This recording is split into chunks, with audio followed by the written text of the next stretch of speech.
freedom is never more than one generation away from extinction. We didn't pass it on to our children in the bloodstream. The only way they can inherit the freedom we have known is if we fight for it, protect it, defend it, and then hand it to them with the well-taught lessons of how they in their lifetime must do the same. And if you and I don't do this, then you and I may well spend our sunset years telling our children and our children's children what it once was like in America when men were free.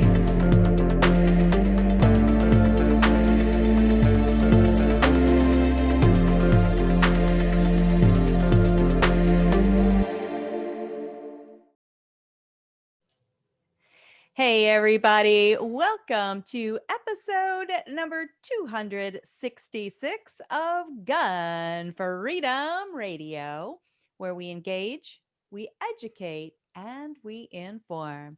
We are brought to you by azfirearms.com, your nationwide hometown gun shop. I am one of your hosts, Cheryl Todd. And I'm the other guy, Dan Todd. Our theme today is Protect Your Vote.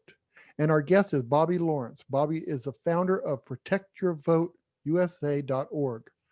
Bobby also created the largest and most effective social media group defending the Electoral College on Facebook. The main focus of ProtectYourVoteUSA.org is defending our constitutional electoral college from the California left-wing attack known as the National Popular Vote Compact. Welcome to the show, Bobby. Well, thank you. Thank you for having me. Absolutely. So talk to us about this. I guess the cool kids would call it the NPV, right? The National Popular Vote Agreement, and what it is and why we should care about it. Okay, well, yeah, what it is, the National Popular Vote Compact, it's a movement that's making its way through the states. And what it does is it undermines our constitutional electoral college. And it undermines it because, as everyone knows, we pledge allegiance to the flag, and it's a republic that we pledge allegiance to. It's not a democracy. We have a beautiful republic, like Benjamin Franklin said. It's a republic if you can keep it.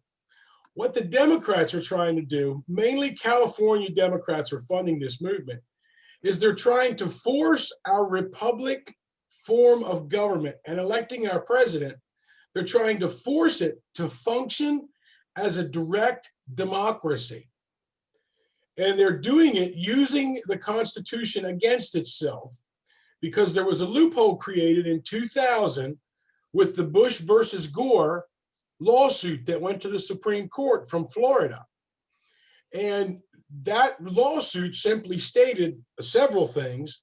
One of the things that it said was the states are supreme, or what they call a legal term, plenary, which means they are supreme and ultimate, not questioned, in how they assign their electoral delegates.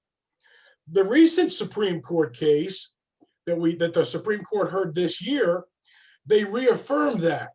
A large majority of the Supreme Court reaffirmed that the states not only have the right to assign their delegates, the states also have the right, because a majority of the states have these laws, and it's a practice that's been done for decades. The states have the right and the authority to hold their electors accountable for the party that wins the popular vote. Now, that's what it says in the latest Supreme Court case, was the popular vote. Now, it does not specify whether it's a popular vote of the national accrual or if it's a popular vote within the state. So there's kind of a little loophole there in that one sentence. Now, it's 33 pages, this latest Supreme Court ruling, but it's 33 pages, and that's the one sentence that really leaves a gigantic hole for this national popular vote thing to be upheld. The one thing that we have that we can do to stop it is we can, people think that is it constitutional? Is it not constitutional? And the question is, do we want to let it get to that point where the Supreme Court decides whether it is or not? And there's basically two ways that they can do it. When I say they, I mean the left, and when I say do it, I mean undermine our electoral college or do away with it. One is by the states doing what they're doing, which we'll get into in more detail. And the other way that they can do it is through an Article 5 convention or through Congress with a large majority, supermajority. They can amend the Constitution to do away with the Electoral College. So they realize, the left realizes that they are not going to be able to get that through the Congress. So the way that they're doing it is state by state. And what makes this so dangerous is it doesn't change the Constitution.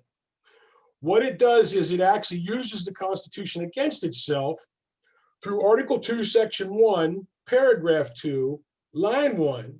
And that is, it simply states that the states, shall appoint a number of electors as the legislatures thereof may direct. The states shall appoint a number of electors as the state legislatures thereof may direct. That's the one sentence that Bush versus Gore in 2000 upheld. And also they referenced it heavily in this latest Supreme Court case that they heard just this year on faithless electors.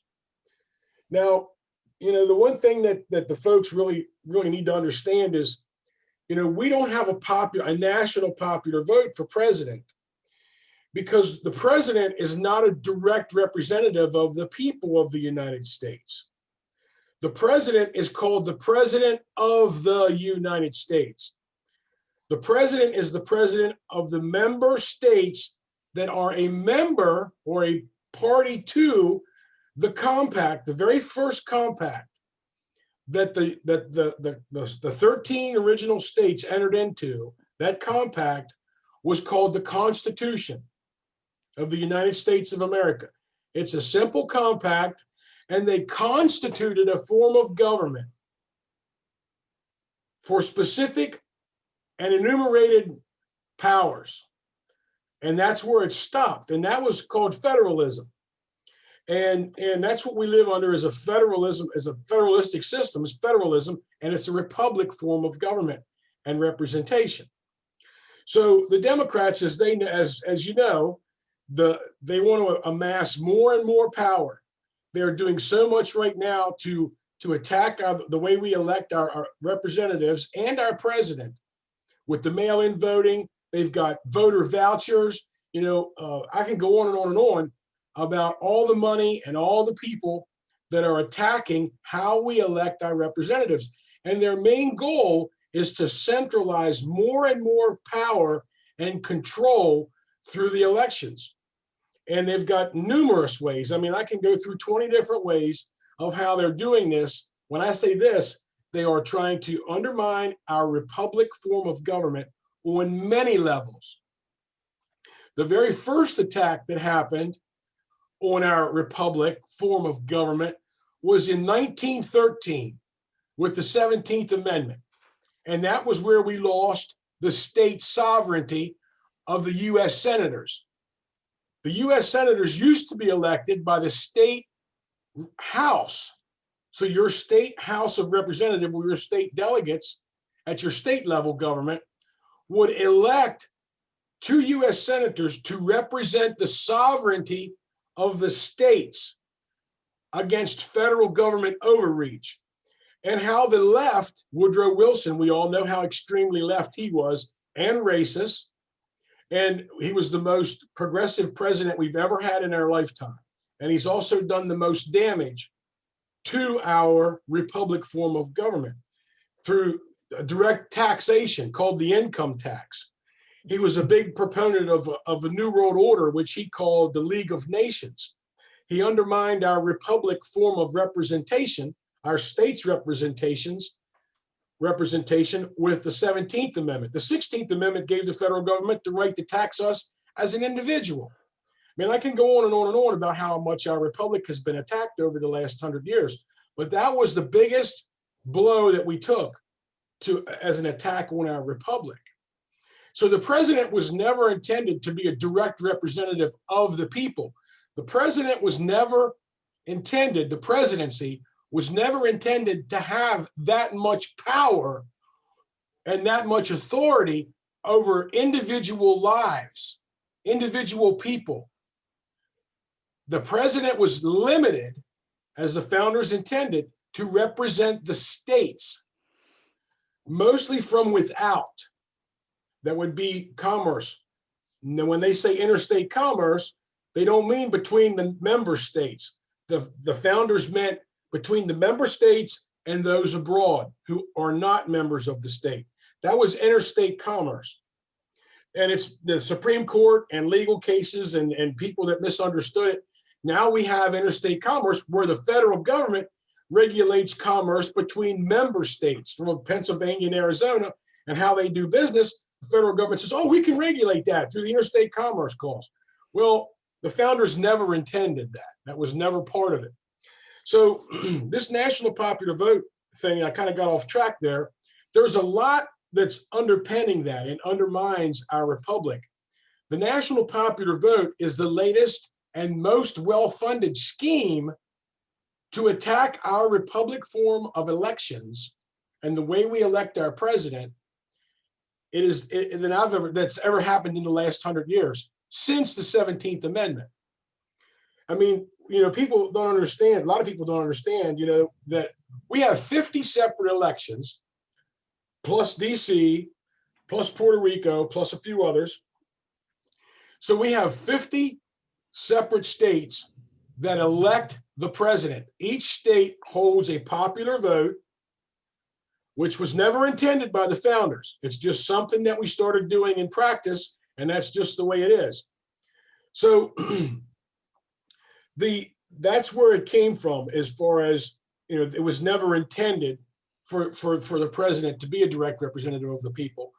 The states hold 50 elections, and then the president has to win a majority of those states. So the Electoral College was created so that smaller states could have a say-so. Because one of the things that the founders were really, really worried about, and they talked about this, Hamilton talked about this, and Madison talked about this a little bit, and they were very concerned about big cities. I believe it was Alexander Hamilton that said, the biggest threat that our republic faces is the cities and the culture of the big cities, the group think of the big cities, because they all tend to be homogenous, which means they all think the same, basically. They all live the same lifestyle, which is different than the farmers and the people who manufactured things who lived out in the rural areas. They think differently. People in California and people in New York that live in a high rise that have a patch of grass about this big, they think really differently than someone who has 5 acres to mow and needs a firearm to protect themselves against coyotes and predators. Mm-hmm. They don't think that you need that because we live in a high rise. Why do you need a lawnmower? Right. It's just we are all products of our environment. If we were born in Africa, we would think that termites and ants were a delicacy, but we weren't born there. We were born where we're at in the United States, and we don't eat termites and ants. You understand? But it's perfectly normal in Africa in some countries, some places. Mm-hmm. So that's one of the things that the founders were very aware of and very acutely response. They had a very acute and detailed response to that concern that the big cities would have more and more influence over how they selected the president. So the smaller states were able to have representation through the Electoral College. I'm sorry, you had a question? No, go ahead. Okay, no. So that's where the founders came up with the Electoral College. Now, one of the things that the left is pushing really hard is they're saying that the Electoral College was formed because of states and slave owners, and they didn't want slaves to count more. That's all a bunch of hooey. That's a lie. That did not come into play in the discussions. If you read the Federalist Papers and you read the ratification articles, they will clearly lay out for you why the Electoral College was envisioned and the detailed out the way that it is, and why they introduced it as part of the Constitution. It had nothing, zero, to do with slavery. That's just a falsehood that the left is putting out there. That's actually the first time I've ever heard that being used in that way. So that's interesting that it's being perpetuated out there as some new thought, as though it's just common knowledge. But yeah, I had not heard that. Yeah, yes, it is. Now, here I want to lay out for you. I've got some visuals here that I want to show you. Mm-hmm. This little book here is the Constitution of the United States of America. Yep. It's a little tiny thing, and it's not even 1/4 of an inch thick. That's the Constitution. We formed a nation on what is in that little book. And it's the longest lasting constitutional republic in the history of the world. And it'll take you like an hour to read it. And how many people actually read it? It makes me crazy. I Exactly. challenge almost every week. I challenge people. Exactly. Take the time. So let me walk you through this. So this is the Constitution of the United States. This book is called the Federalist Papers. And if you can see it, it's a well-read book. I refer to this thing constantly. It's easy to memorize that puppy, which I have. This one, it takes a little bit more work. Now, this book is called the Federalist Papers. And about that much of it is the Federalist Papers, okay? The rest of it explains the Federalist Papers. So the founders explained what they meant by this thing with something called the Federalist Papers. And what that was, the Federalist Papers were simple white papers that the founders printed up and circulated through the population to explain to the population what they meant by this and why it was important to have it, okay? Now, for 2 pages, not even 2 pages in this book, all right? Right there, that much of this book, this is what the left wing is using to attack it. Oh, wow. Oh, wow. This book is called Every Vote Equal. Mm. And this book is what they are using to attack 2 sheets in this book. Okay. Boy, and they always use such pretty words, right? It's a lot of words. And you know what this amounts to is toilet paper. You know, everybody was worried about toilet paper during the pandemic. There you Well, go. I had my supply right here if I ever got to that point, because everything in this book is lies and innuendos and falsehoods. And one section in this book on one of the pages, it says that they are not attacking the Electoral College. They want to preserve the Electoral College. This is only an experiment, this national popular vote movement. And then if you go 20 pages later, it says the ultimate goal is for the elimination of the Electoral College. Mm-hmm. So There you go. The book contradicts itself over and over and over and over again. So this is what they're doing. This book is funded by a fellow by the name of John Koza. Right there's the people that are doing it. John Koza. And John Koza lives in California, and he was the inventor of the scratch-off lottery ticket. So that's how he got his millions and billions of dollars. And he throws money at this project, this National Popular Vote project. In my state of Pennsylvania, we have almost 300, it's right around 300 elected representatives between the Senate and the House members. It's right around 300. And they gave this book, one of these books, to every single one of them. Now imagine what that thing costs to get printed up. It's heavyweight. It's heavyweight paper. It's 20-pound paper. And it's not even large print. It's all close print. It's small print. Imagine the time and money and effort that was spent on that book to attack 1 or 2 pages in this book. Right. That's how determined the left is. Wait a minute. Bobby, I'm thinking, I'm adding something up here. Okay, yeah. He's from California, right? Yeah. Okay. They need to cut all the trees down and make paper and try to put something in the paper to stop the fires that are burning in the forest.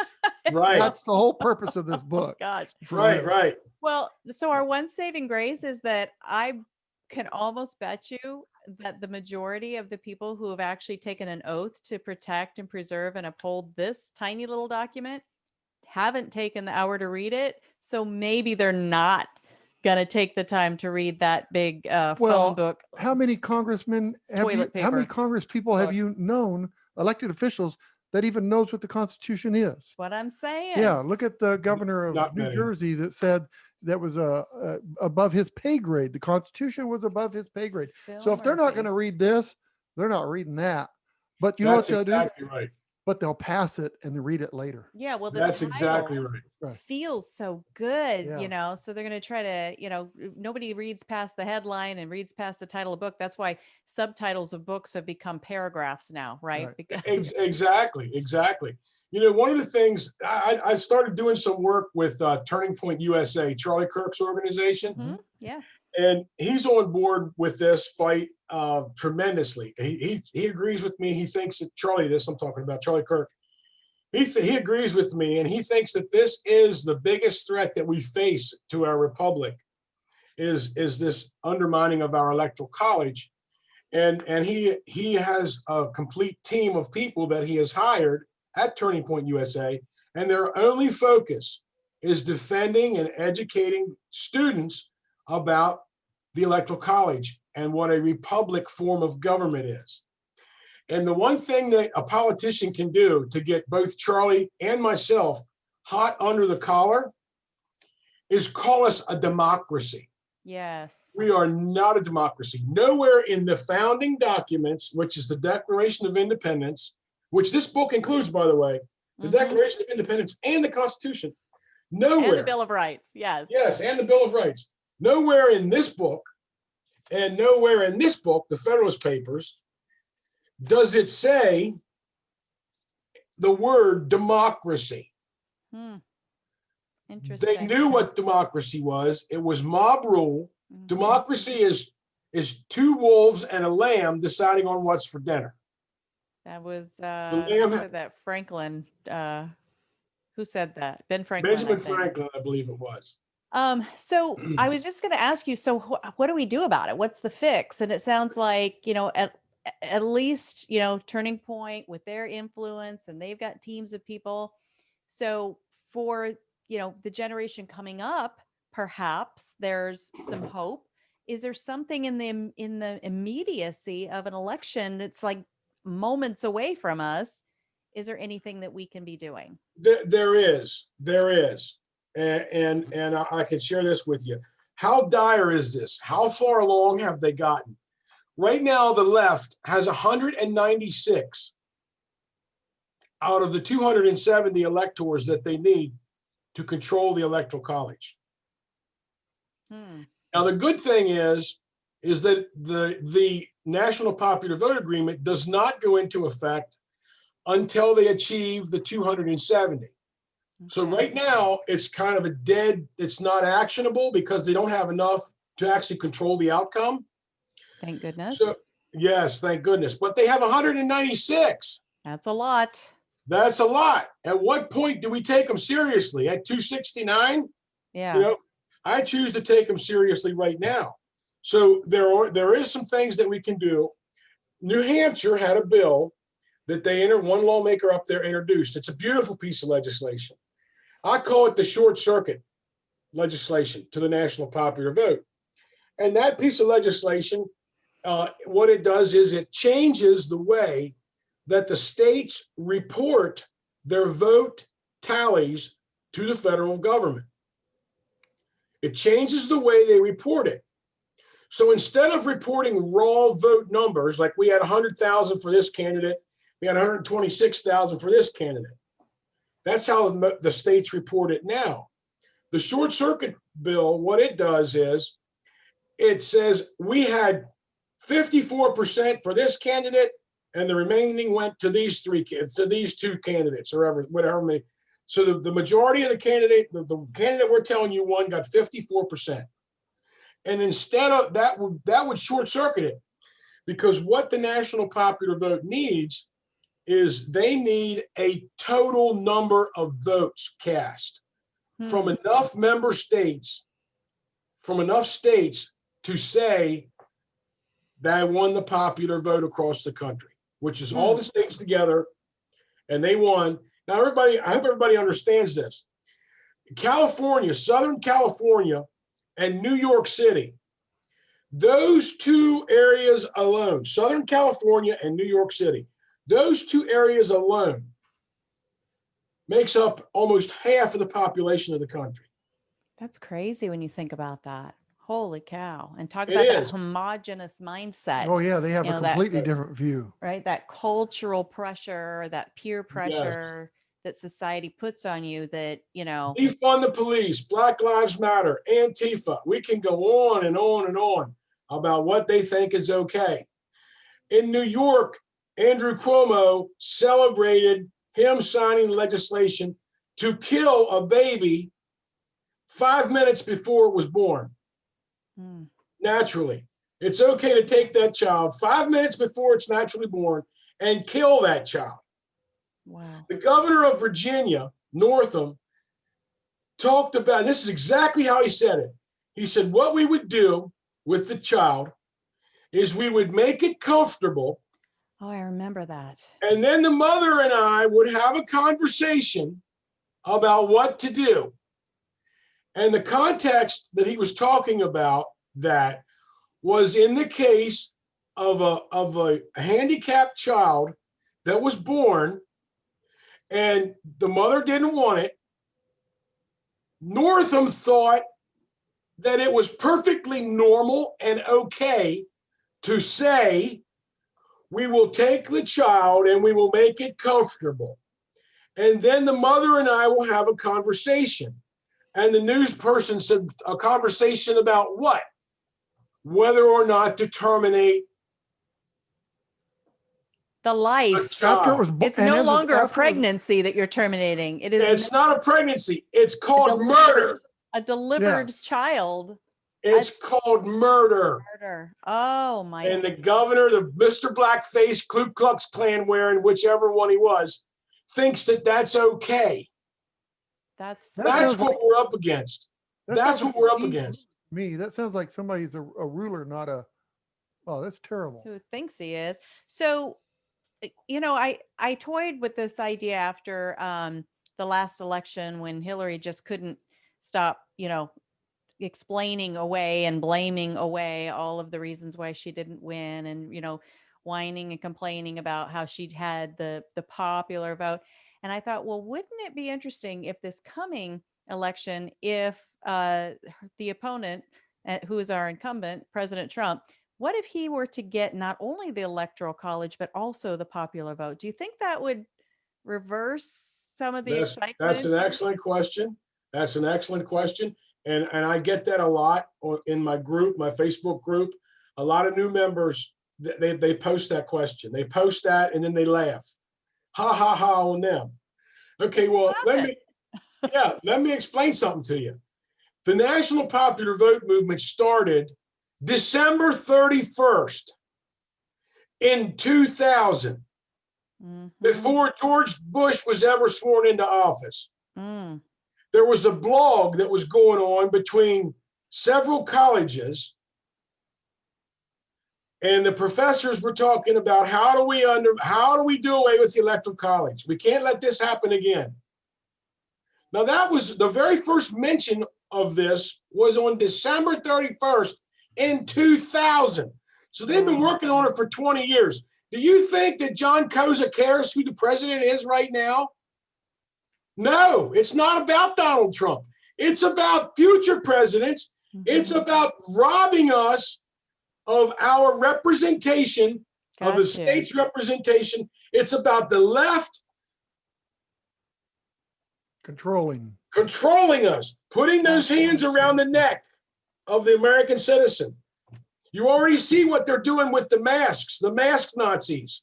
When the science does not support it, you have the left-wing nuts out there saying, the science. Okay, well, the scientists say, Anthony Fauci, wearing a mask does not do anything for you. The World Health Organization, wearing a mask does not do things for you. Yet the Center for Disease Control come out and say, oh, well, we actually only have 9,814 people that died out of the 200,000 from coronavirus only, COVID-19.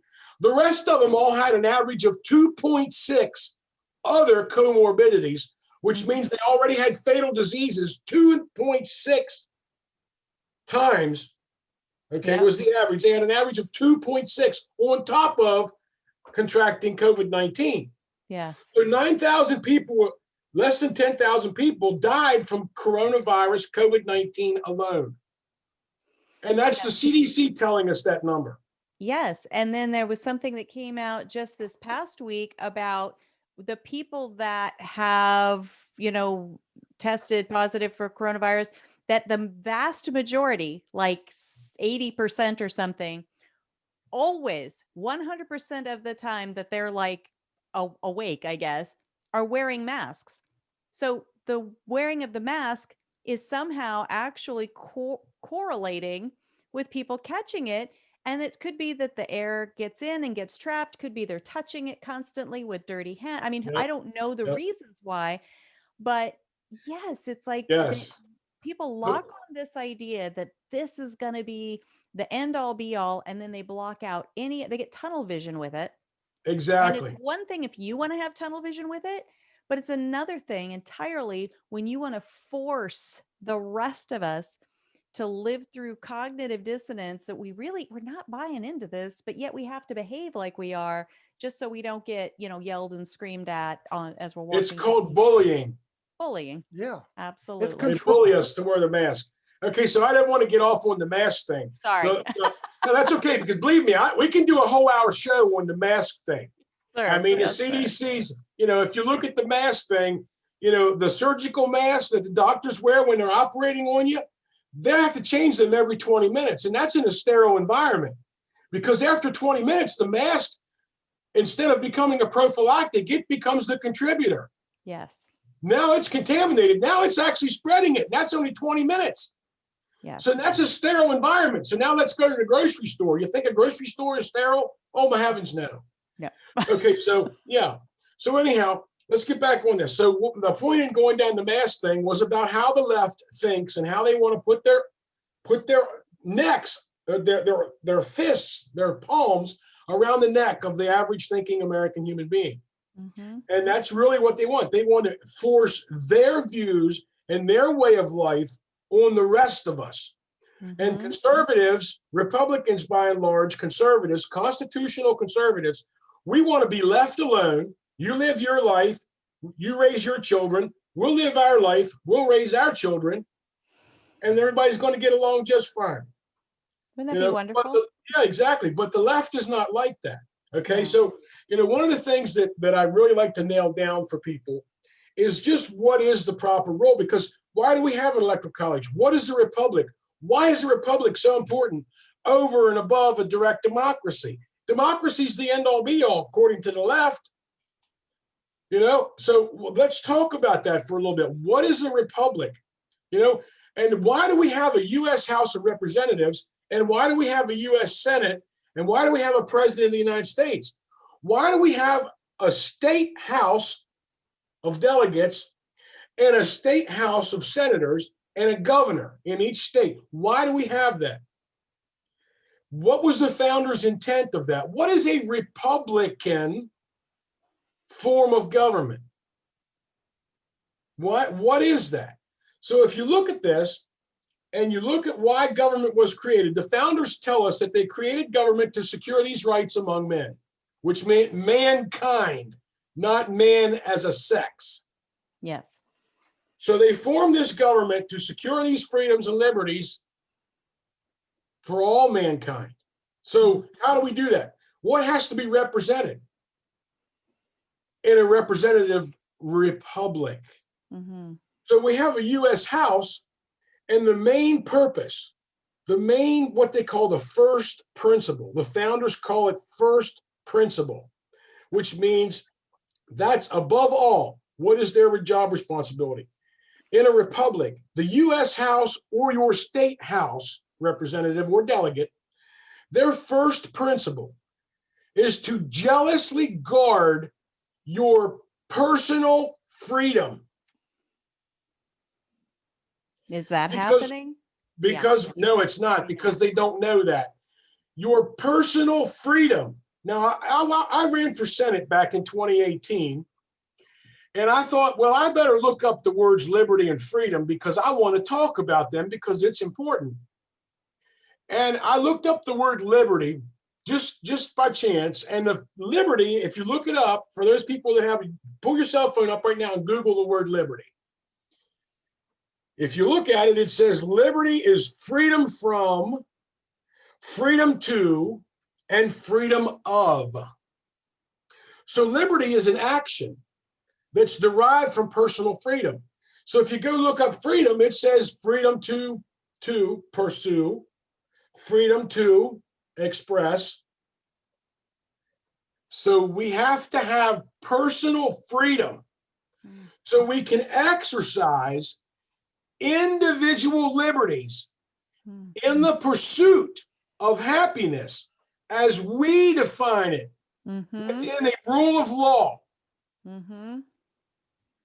That's why government was created, so that we, the people, must have something to protect our personal freedom so we can exercise our individual liberties in pursuit of happiness as we, the individual, defines it within a common sense rule of law. And that law must be equally applied to all citizens, regardless of socioeconomic status, no matter who you are. That's the principle of which the United States of America was founded on. And how many politicians do you know, or have you ever heard, were able to put words to what it means to be a representative? It's not to keep us safe. It's not to give us free things. Right. It is to jealously guard our personal freedom. And then you have the U.S. Senate. The U.S. Senate or your state senator, their job is to jealously guard and defend the state sovereignty from federal government overreach. The first job of your state senator is to jealously guard your county, your city, your business, your organization, your nonprofit. Their job at the state level is to jealously guard the sovereignty of those organizations from the state overreach, and the U.S. senator is to jealously guard the state sovereignty from federal government overreach. And the president of the United States was elected to represent these United States of America. And all states are equal, just as all people, all men and all women are to be seen equal under the rule of law, are to be seen equal for opportunity, not equal outcome, equal opportunity for personal advancement, for professional advancement, for education. We all have the same equal opportunity, not guaranteed outcome. Absolutely. Absolutely. And that's what this country was founded on. And that's why they thought that a republic was better than a direct democracy. Now, the way the founders thought about this, your representative, right now, the U.S. House of Representatives, if you take 330 million people and you divide it by 435, you come up with about 750,000 people.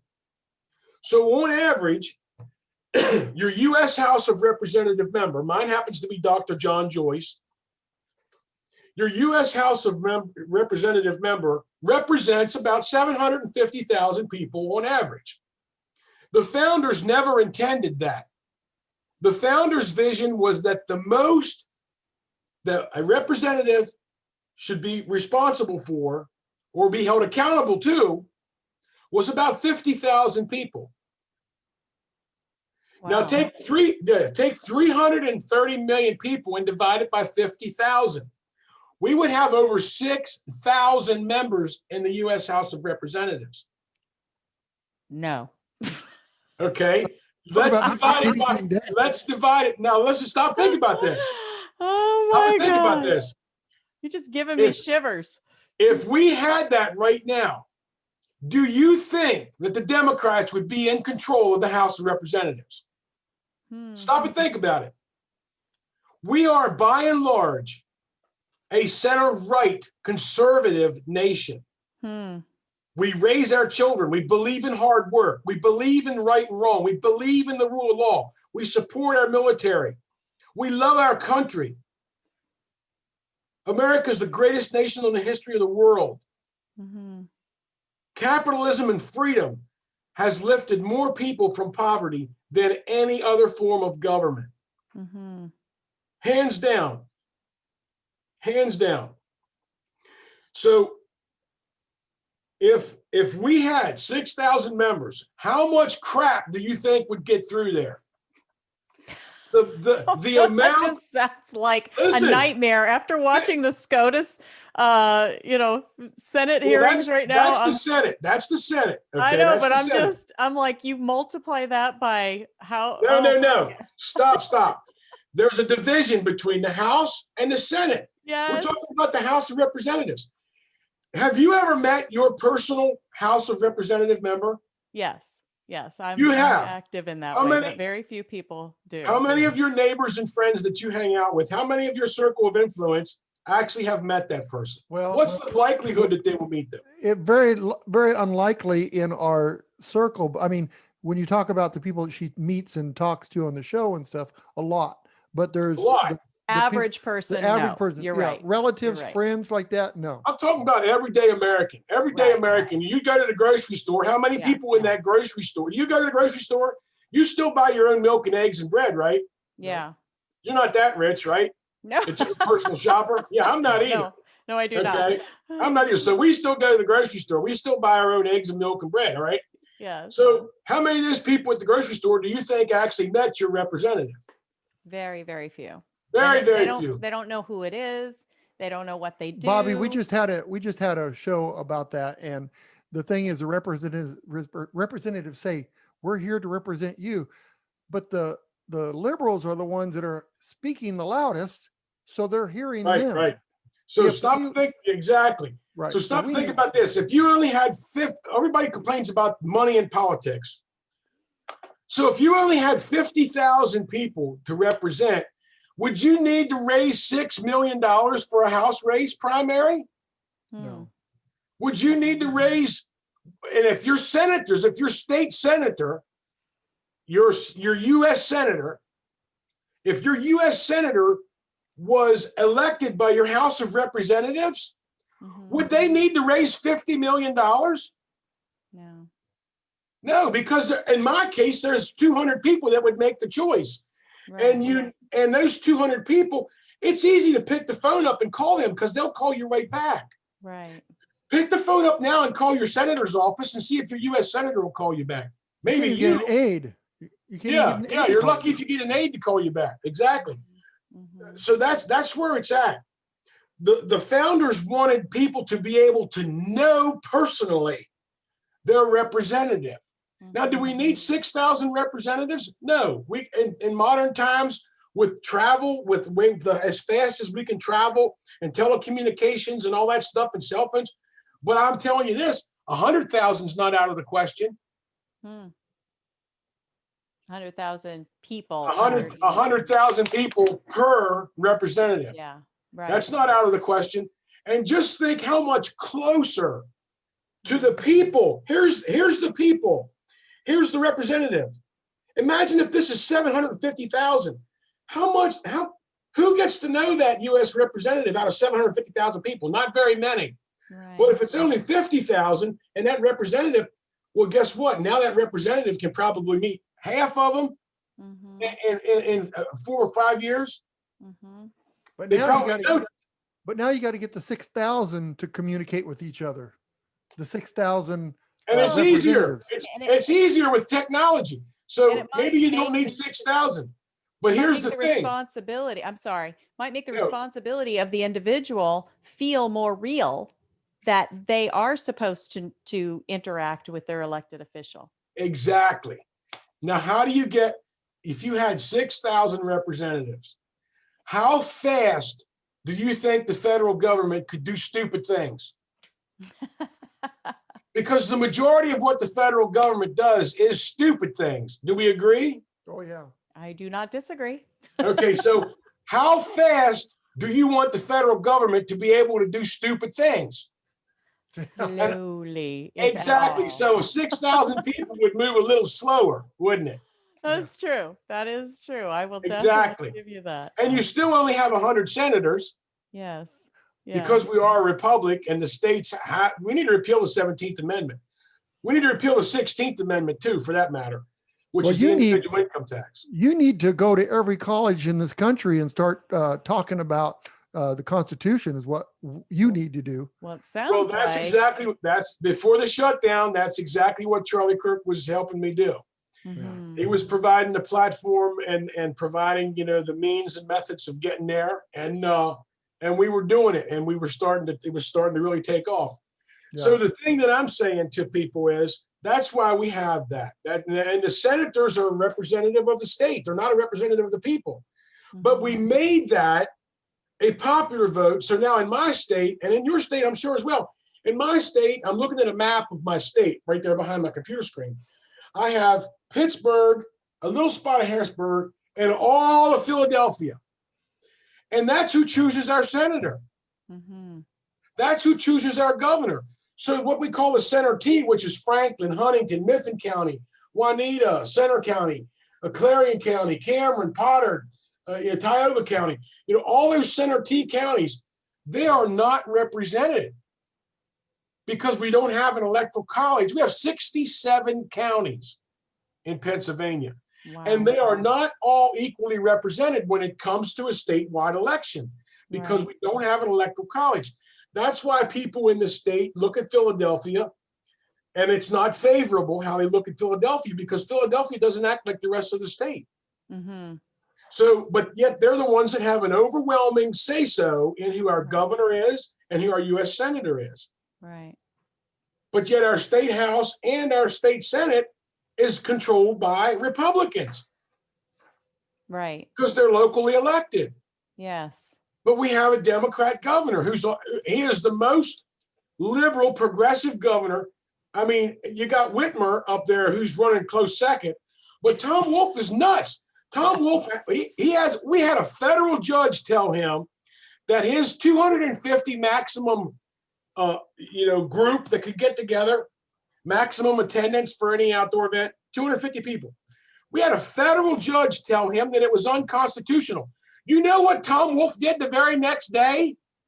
He made a new order for the people, for only 10 people here and only 5 and 250 people. He wrote a new order that was unconstitutional. Like the judge was talking to the wall.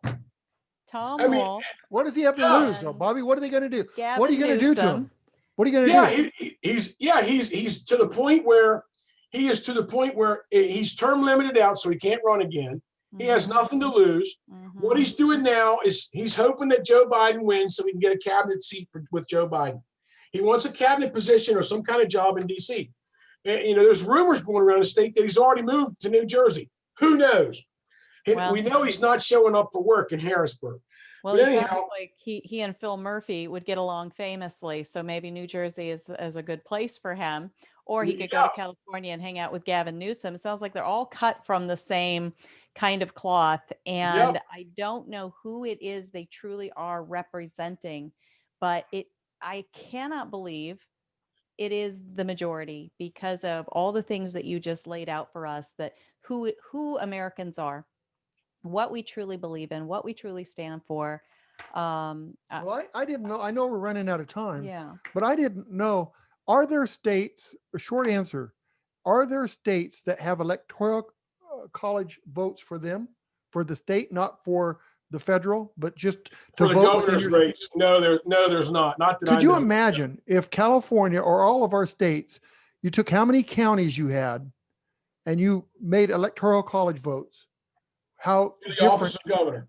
how would it be different in California right now?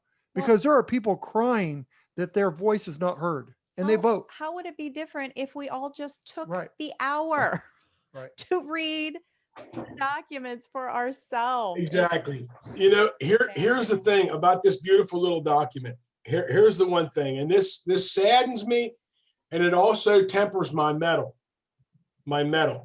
But this saddens me. I actually have self-proclaimed constitutional attorneys and professors that do not know what this document says.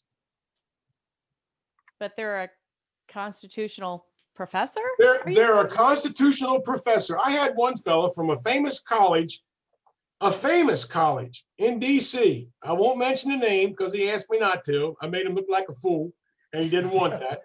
Okay. Bless his heart. So I won't. Bless his heart. What he did do is he allowed me to teach him. I spent 2 hours with him, and I actually taught him about what this means and what the proper role of government is and your elected officials. And he was blown away. He said, I've been teaching for 22 years and I've been teaching them the wrong stuff. Wow. Okay, I'm going to give you, for instance, it's like this. Do you know, ever heard of a lady named Chris Ann Hall? Yes. Yeah. Chris Ann Hall, yes. She tells a story, and I'm going to share this story. Chris Ann Hall is a friend of mine. She follows me. We follow each other on Twitter. And Chris Ann Hall tells a story. This is what this document means, okay? Somebody breaks into your house. You're on vacation. You're in wherever you want to go. So let's say you go to Playa del Carmen down in Mexico, and you're on vacation during the summer. And someone breaks into your house and they steal half your stuff and they take your car. And they're driving around the neighborhood with your car, right? You're thousands of miles away, and are you mad that someone broke into your house and you don't know it now? Remember, you're somewhere else. You don't know it's been stolen. So are you mad when you're on vacation about it? Well, No. you don't know. You don't know. Be mad. So when you get home and you get out of the taxi cab and you look at your house and you see that it's been broken into and you see your beautiful car is missing, are you then are you mad? Mm-hmm. Then are you upset? Absolutely. Because now you have the knowledge of what has been stolen from you. Yes. And we've been stolen over the years. We've been stolen a lot of our this, rights. exactly. And this beautiful document is being stolen from us.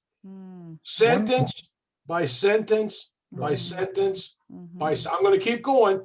Yes. Sentence by sentence by sentence by sentence. I'm going to give you an example. People that tell me they're a constitutional scholar. I said, okay, Mr. or Mrs. Constitutional Scholar, there are 5 specific liberties listed in the First Amendment, what we call the Liberty Amendments, the first 10 amendments called the Bill of Rights. There were 5 specific liberties in the First Amendment alone. What are those 5 specific liberties? Can you name them without looking them up? And these are scholars. And these are scholars. Freedom of assembly, the right to petition, freedom of religion. What's the other one? Speech. Protest. That's 5 of them right there. So if people don't know that, if you can't name, and I say this to myself, whenever we point the finger at somebody, there's 3 of them pointing right back at us.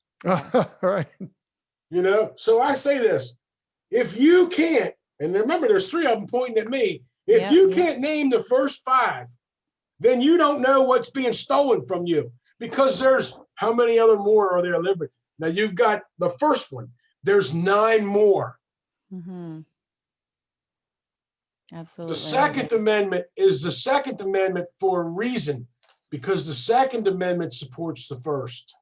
It sure does. And it's all of 27 words. And if you don't Exactly. have time to read that, you really have issues. And speaking of time, I hate to cut you off because we could talk all day, but I do have to wrap. Bobby, you are amazing. The knowledge that you have in that head of yours, I wish I had just a 10th of it. It's amazing. And thank you very much for what you're doing. And we're sorry we have to cut you off, but That's fine. We can do this again if you want. For sure. We absolutely will. Yes, And I think it's so important that we've done this before the election. I know some people have voted early already and that sort of thing, but we need to start thinking about these things and taking these things seriously, because guess what? We're going to blink and it's going to be another election. But I just wish I had a teacher Mhm. in high school that would have give me even enough of an idea to know to look further. No, we don't know what we And don't know. and your but- conversation did that. So All thank right. you. Well, will you please You're tell very welcome. folks how they can continue to learn from you and find more about all that you're doing, Bobby? Right on. How you can follow me is you can find me on Twitter. It's just at Bobby Lawrence. I don't do much on Twitter because they have us on Twitter has conservatives and constitutionalists. They have us so shut down that I've kind of backed off from Twitter. I don't want to get my account deleted, so I've stopped posting on there for a while.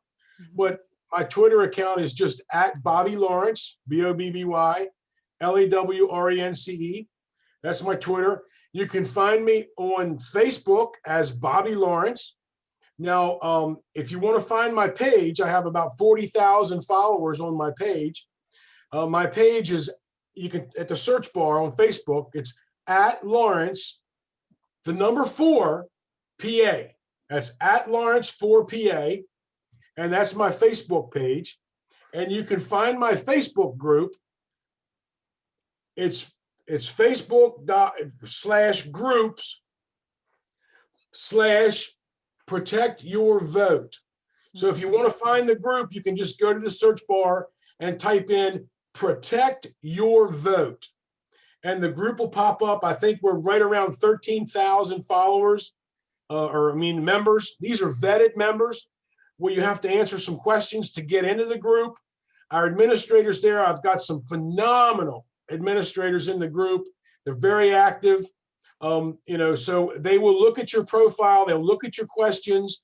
And if you're really a truthful, authentic patriot, and you're going to actually fight to support our electoral college and support our republic, they'll let you in the group, no problem. So when I say we have 13,000 members, we have almost 13,000 members that have been vetted, that have their profiles have been looked at. They've answered questions and they write emails. That's the only power that we have. The last peaceful power that we have as American citizens is the power to vote and the power to petition our elected officials. When that fails, and I said when that fails, and if that fails, we have the Second Amendment. We have the right, the constitutional right and duty to throw off an unresponsive government and replace it with a government that does represent us. And that's in the Constitution of the United States. It is. It's in the Declaration of Independence. Don't So go on vacation and come back and your house is broken into and your constitution's gone, right? Yep. So the Bobby. thing is, read that Constitution. Find me on Facebook, and it's a very powerful group. Protect your vote. We'd love to have you in there. And it's our country. Yeah. We the people own this country, not the elites, not the left wing, not George Soros, not these crazy left wing governors, and not these rioters and anarchists, these Antifas and the BLM. Now, Black Lives Matter, the political organization, they don't own this country. Right. We'll Okay. tell them that. This is not a Marxist country. This is, so it's up to us. It's Yeah, our country. It's our republic. And what are you going to do to save your country? for sure. Bobby All right. Lawrence, thank you very, very much for being on the show today. We learned a lot. Hope to see you again soon. Thank you very much. Certainly. Y'all take care now. Bye-bye. Thank you. Bye-bye. Boy, Wow, that we went- doesn't fire you up. Yes, we went way over on this set, but you know what? Every word he said meant truth and a lot to it. So, Bobby, I really appreciate you being on the show today, and thank you very Absolutely. much. And to our mutual friend Sherry Long, who hooked us up and connected us. So she's pretty dang awesome. I met Yes. her when I went to the Delaware speech that I gave a year or so ago, and she's been an amazing constitutionalist that has helped connect me with other amazing constitutionalists. And there's that networking that we want to do through our show and the guests that we bring on, sharing information. And so thank you to Bobby, and thank you to our listeners who are part of that network Right. and taking the conversations we have into their spheres of influence. And I hate to have to rush Oh off no, today, there's but a thousand more things I'd like to say, but you know For what? sure. We're just gonna have to do another day. we Yeah. will. And so until next time, what are your marching orders every week? What do? We pray for our country, We pray absolutely for this do. nation, pray for voting. Just it's Mhm, time, guys. It's time to stand up. mhm. Let's don't have to fight with the Second Amendment. Let's be able to do it just by voting. Amen. Let's just get it done. Just get it over with. And you know what? Maybe offer some of these people some free one-way trips to Venezuela or something. But They let's like yeah, let's socialism and right, right. Marxism. Well, yeah, Yeah, help you go where there is right. plenty of it. But I So. mean, so please vote. Yes, pray for our representatives, our leaders, our people that are put in positions of authority and responsibility. Please pray for all of them and their decision-making Right. processes, and for all of our voters, because again, we are actively voting in the 2020 election now. The big election day, November 3rd, is like moments away. From when you will hear this recording. We are in the studio on October 14th of 2020, and we are really in the countdown for when we are casting our vote. And until next time. Oh wait, we forgot to say pray for all of our representatives. How you feeling about that, Dan? I don't know if I have time today to do that. All of them, even the ones you don't like. Even those? Especially the ones you don't like. That might Okay. take a little more time, but all right. And until next time, have a great week. Be good to each other, and God God bless. bless. Bye-bye.